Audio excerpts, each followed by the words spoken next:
saludamos ya a nuestro siguiente invitado, José Basagoiti, director general de Trading Pro. ¿Qué tal? Muy buenas tardes. ¿Qué tal? ¿Cómo estamos? Un placer.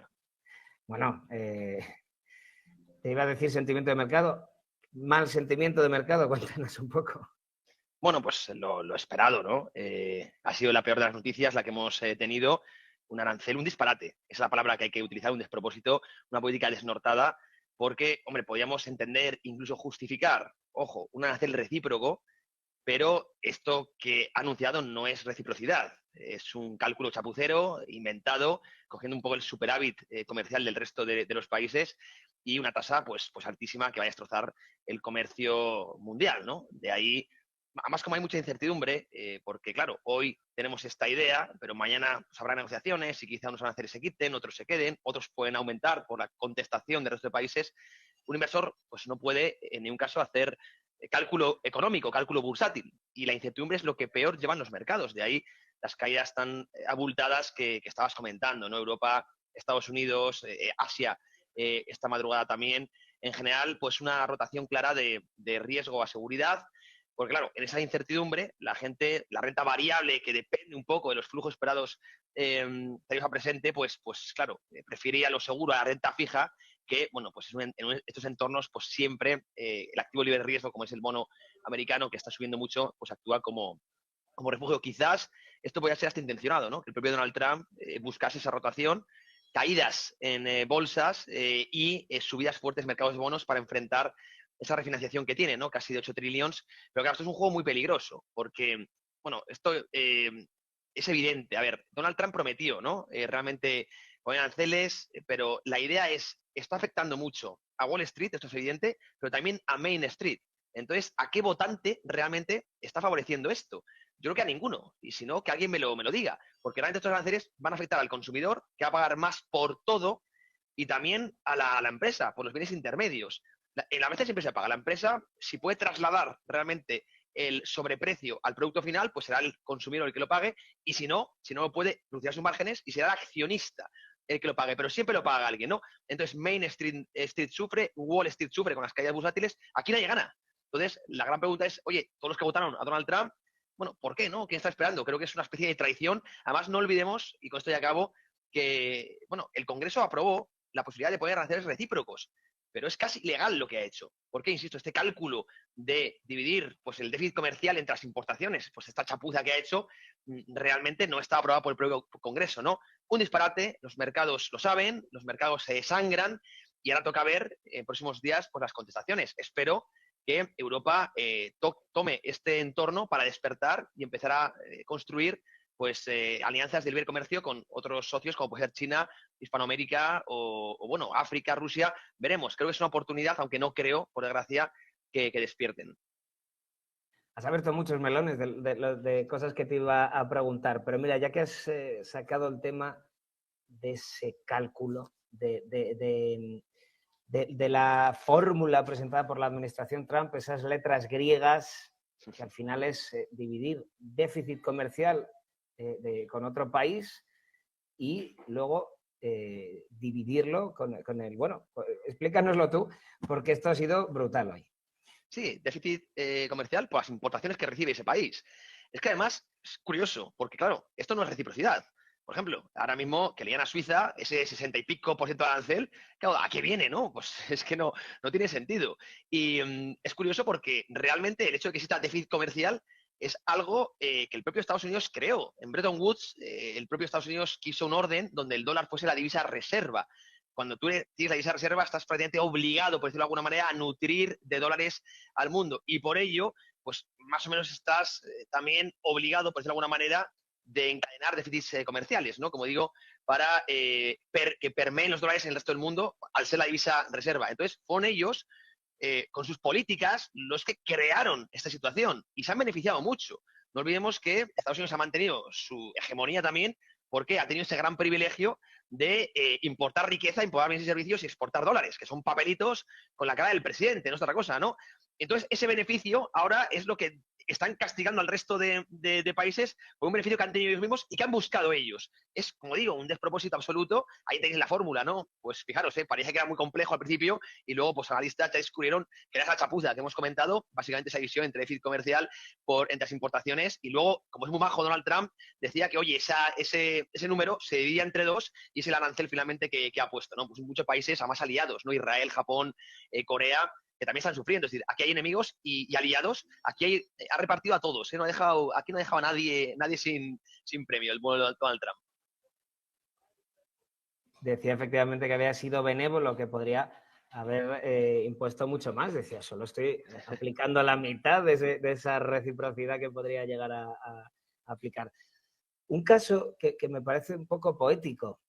Apple está cayendo en este momento casi un 9%. Apple, compañía que hace unas semanas anunciaba esa inversión de 500.000 millones de dólares en Estados Unidos.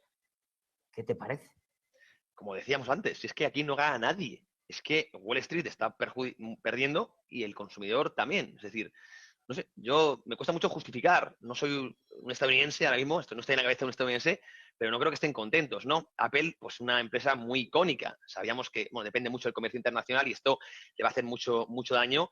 La caída es muy sangrante, ¿no? Es difícil ver a estas empresas de tanta capitalización perder casi un 10% en una jornada, ¿no? Pero bueno, empresas también icónicas, como puede ser Nike, que sabemos que había desplazado muchas fábricas también a Vietnam, bueno, pues todos los que también habían o tienen fábricas fuera de Estados Unidos o que dependen de bienes intermedios, de componentes intermedios, pues sufriendo mucho, ¿no?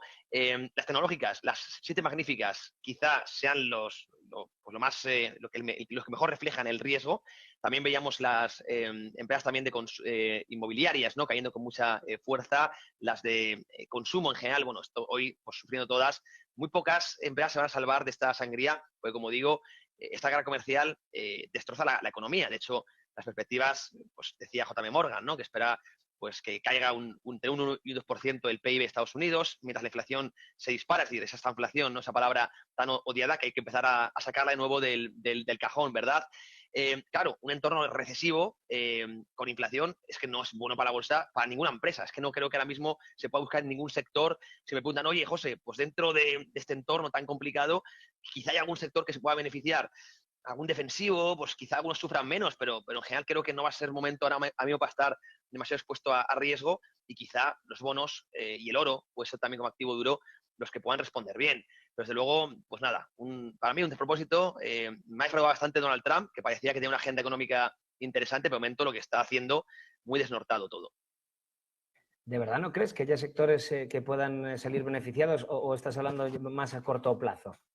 A corto plazo, sí. Luego es muy importante en las próximas semanas ver un poco la contestación, ¿no? Porque se habla que Tailandia, por ejemplo, ya ha dicho que sí, que va a negociar con Estados Unidos, que le va a quitar los aranceles que tenía. Entonces, hombre, si vamos viendo que una serie de países se unen a estas negociaciones y se van eliminando aranceles de unos y otros, pues sí, habrá rebotes importantes y sectores que pueden salir muy beneficiados. Pero claro, a día de hoy, como no sabemos si va a escalar o desescalar, esa es la gran cosa ahora mismo. Es que hay un riesgo gordo, esto no lo podemos obviar, que escale más, porque ahora mismo Europa tiene que contestar y desde luego Europa, Japón, China van a contestar. Y esto es como un poco la comparación con la negociación con Ucrania, ¿no? Mucha gente decía que iba a ser una negociación rápida, que alto y fuego iba a llegar, y se ha visto que no, que esas cosas pues enquistan, tardan. Pues lo mismo va a suceder así. Vamos a estar navegando durante varios meses con negociaciones entre unos y otros, y esto, como digo, no es nada bueno, cuanto es un entorno, yo creo que muy complicado para el riesgo. Y bueno, pues como digo, momento de ser prudente, también de tener liquidez, porque, hombre, este tipo de rebajas, tarde o temprano, nos dejarán más oportunidades. Pero a día de hoy, corto plazo, pues cautela, mucha cautela y bueno, esperar un poco cómo se desenvuelve en las próximas semanas por ese tipo de negociaciones. La respuesta europea, hablabas de la respuesta europea. Hemos escuchado hace un rato a Robert Habeck, vicecanciller germano saliente. La decisión de anoche, decía, es comparable a la guerra de agresión contra Ucrania y pide ser duros en esa respuesta. Y luego Macron diciendo a las empresas estadounidenses, dejad de invertir, a las empresas francesas, disculpa, dejad de invertir en Estados Unidos. Y están presionando tanto a Alemania como a Francia, las dos grandes patas de la Unión Europea, para una respuesta arancelaria más agresiva. esto, por lo que parece hoy, ahora mismo, 3 de abril, solo puede escalar. Por eso, si es que, claro, esperar que los países no vayan a contestar es un poco ingenuo, ¿no? Y Donald Trump, además, no va a poder cambiar o va a dar un botazo a su política sin una victoria. Entonces, claro, estamos en un entorno complicado que se va a alargar. Si esto lo hace, por ejemplo, Mercedes-Benz ya ha dicho que igual deja de vender coches en Estados Unidos, para que, es un poco icónico esto, ¿no? Pero para que veamos un poco la magnitud de las empresas que pueden tomar decisiones muy radicales, ¿no?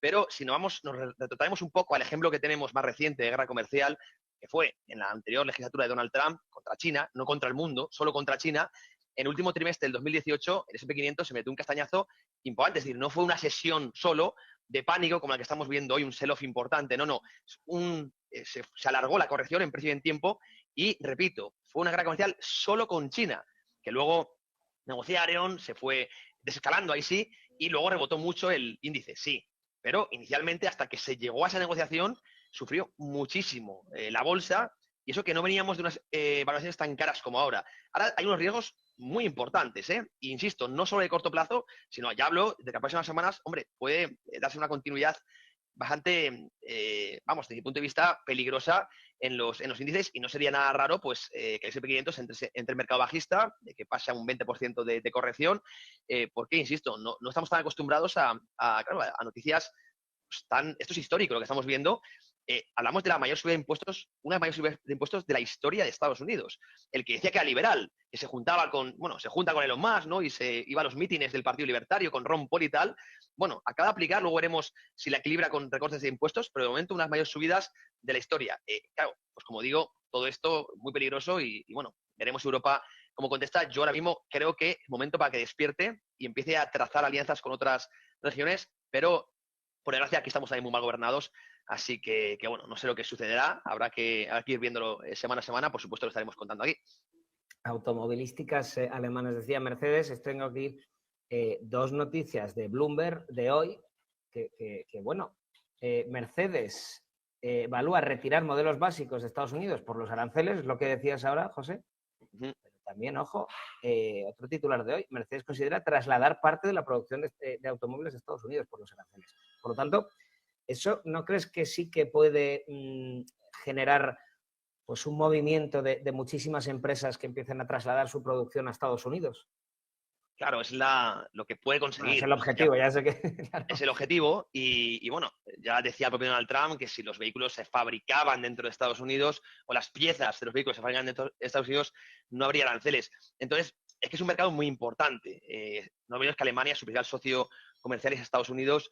Entonces, a ver, sería lógico para ciertas empresas hacer ese movimiento, pero claro, es una decisión importante. O bien corto relaciones completamente, o claro, ya muevo fábricas, entonces pierde empleo Alemania, lo traspasa a Estados Unidos y ahí, hombre, se saldría con la suya Donald Trump, que no olvidemos que lo que quiere es reindustrializar el país. En el fondo, el objetivo de Trump, al fin y al cabo, tiene una visión autárquica, muy proteccionista, pero lo que quiere es volver a que Estados Unidos sea fabricante, no depender, ¿no?, de otras economías. Esto se vio en el COVID, yo creo que dejó muchas heridas a Trump en la cabeza, en la conciencia, de que, al fin y al cabo, Estados Unidos, en un shock como el del COVID sanitario, no pudiese ellos mismos fabricar los componentes médicos que necesitaban para pues, combatir, ¿no?, la pandemia, y quiere volver autosuficiente al país, y por eso, bueno, pues toda esta reindustrialización es el objetivo de fondo, como segunda derivada. Pero claro, ¿a qué precio, no? La gran pregunta es el coste que va a tener todo esto y si finalmente acaba logrando ese objetivo.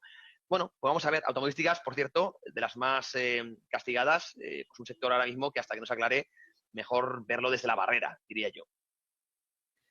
¿Crees que estamos viendo ciertas ventas ahora en el oro, que hay un 1,4%, pero también hemos visto cómo rompía récords esta misma noche? ¿Crees que los inversores, algunos, están marchando para luego volver? No sé, ¿por qué no estamos viendo ahora solo verde en el oro?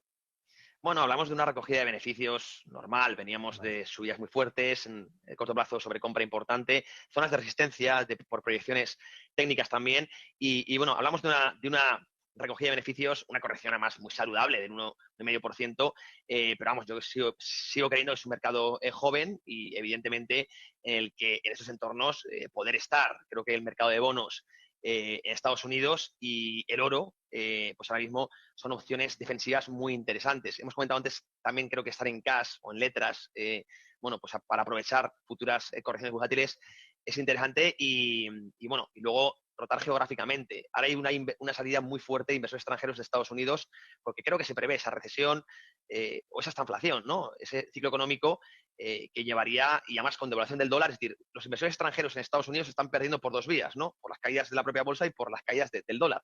Entonces es normal que haya esa huida, ¿no? de Wall Street, esa versión a Wall Street, y en algún lado tiene que ir el dinero. Pues comentabas que el oro pues puede ser un activo interesante y las correcciones de hoy no creo que respondan a nada. Además, no olvidemos que hay exención de, o sea, el oro y el cobre no van a tener aranceles. Por lo tanto, no le debería afectar mucho esto, incluso le debería beneficiar. Así que si vienen correcciones incluso un poquito más extensas en precio, creo que puede ser una buena oportunidad para construir de nuevo posición si alguien no está invertido. Parece que me has leído ahí la mente porque te iba a preguntar justamente por esto. Excluye Trump acero, aluminio, cobre y oro de ese arancel recíproco, pero de pronto nos vamos aquí a las materias primas. Cobre, abajo un 4%, plata, abajo un 7,5%. El oro ya hemos hablado, pero ¿por qué esas correcciones en estas materias primas que han quedado fuera de los aranceles, al menos por ahora? Bueno, metales industriales porque dependen de la actividad económica. Y esto estamos hablando de que va a llevar al mundo a un estancamiento, en el mejor de los casos, a una depresión en el peor de los casos. Entonces, por el lado de la demanda, el catalizador es muy bajista. El caso, creo que el mejor ejemplo es el petróleo, ¿no? También una caída tremenda hoy. Y bueno, pues creo que como yo digo, el petróleo es la sangre, ¿no? de la economía, y evidentemente está fuertísima corrección, junto al doctor Cobre le llaman, porque suele anticipar un poco el ciclo económico. Creo que denotan que el inversor, la comunidad inversora, pues cree que toda esta guerra comercial va a afectar y de manera muy grave al crecimiento.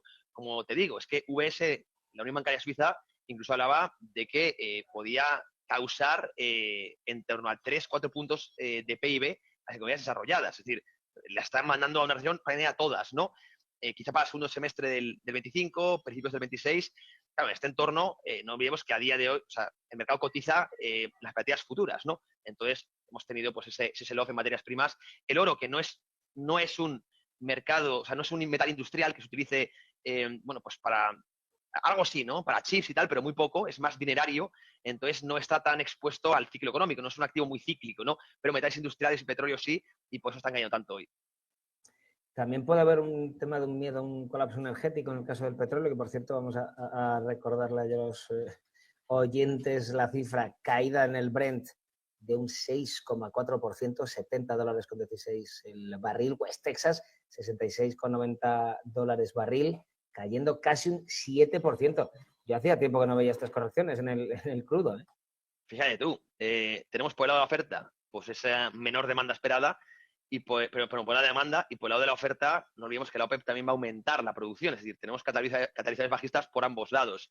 Yo sigo siendo sigo siendo bajista para el petróleo. De hecho, llevo comentando mucho tiempo que espero los entornos de los $60, hablando del West Texas, $60 por barril, y ahí ya me plantearía reincorporarme al mercado, a tendencia alcista, incluso buscar también acciones energéticas, como puede ser Occidental, ¿no? Donde está haciendo la gran apuesta Warren Buffett, pero hasta que no tengamos esos niveles en torno de $60 por barril, prefiero estar fuera, porque ahora mismo pesa más el ciclo y bueno, sabemos que estamos, si vamos a muy largo plazo, sí que vamos a entender que es una década inflacionaria y que esto puede favorecer al petróleo, pero ahora mismo, insisto, pues esta idea de que va a haber una recesión global, un enfriamiento global, pues pesa más. Entonces, bueno, de momento esperando a esos niveles para entrar. Pero sí, no hay crisis energética, porque además esto está buscado. El propio Donald Trump decía que, bueno, pues una de sus promesas era bajar el precio del barril para controlar la inflación. Y bueno, pues por lo menos algo está consiguiendo, ¿no? Dentro de todo este caos algo le está yendo bien, ¿no? Que es bajar el precio del barril y bajar el precio de los intereses. Esto quizás sea la parte positiva de toda esta agenda que está teniendo, pero no hablaría de crisis energética y de momento seguimos cortos por el ciclo. Ya cuando estemos en esos entornos 60, pues ya nos plantearíamos volver a incorporar, habría que ver un poco el precio y tal y cual, pero de momento también fuera de mercado, incluso para traders, para buscar posiciones cortas o bajistas. Ya para terminar, por poner una guinda un poco positiva, tengo aquí las principales ganadoras de la jornada. Es verdad que antes hablamos con Roberto Moro del sector aseguradoras, por ejemplo, que parece estar resistiendo un poquito. De hecho, aquí resumen por sectores estaba en, sí, efectivamente, el healthcare del S&P 500 está ganando un 0,6, por lo menos está en positivo. También tenemos a United Health, de las más ganadoras, que es un 4% de revalorización. Pero, aparte de las aseguradoras, tenemos aquí, o del sector de las sanitarias, Johnson & Johnson o Coca-Cola o McDonald's, también entre las que están ganando entre un 2,5% y un 3%. ¿A qué crees que se debe esta revalorización? Sí, porque, bueno, a mí me ha chocado bastante, ¿no?